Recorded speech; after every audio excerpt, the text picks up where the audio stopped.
Here are three SaaS ideas that you can steal in 2025. The first one is data visualization. People that work in fintech, finance, statistics, they work with a bunch of data and they need to generate reports.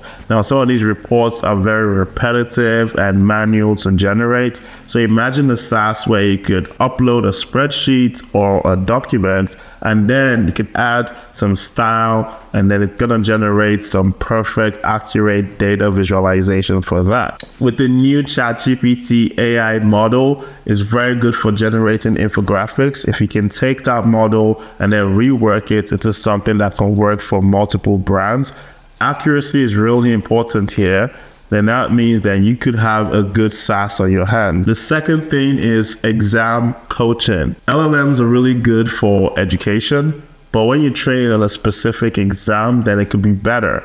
So if you could have, for example, a certification for accountants, and then you could feed the AI model this data of years of exams, it could test you with flashcards, it could test you with multiple choice questions, and then it could see how ready you are to actually take the exam. So this one, you just need to be specific to one type of exam, and then you could have an app, or you could have a website for this. I'm not sure if people are willing to pay for an app, but definitely you can make money through ads on the website. So think about this one. Exam coaching is a SaaS idea that you can steal. Remember, for all these ideas, you need to win on distributions. Go with the one where you understand the customer profile.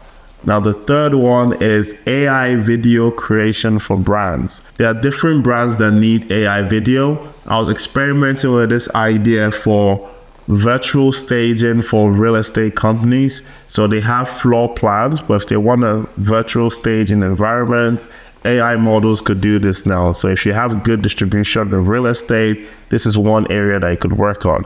Another thing you can do is to think about brands that need some sort of stylized abstract content. AI models are not perfect for generating human images and human movement. But when it comes to something stylized, this could be good. So if you have a crypto brand, they could plug in their story, plug in the style that they want, and it's going to generate AI video that they could use for marketing. So this one, pick a specific type of company that needs video content and then create a SaaS around easy way to create AI content for them. So these are three SaaS ideas that you could use now and make some money in 2025.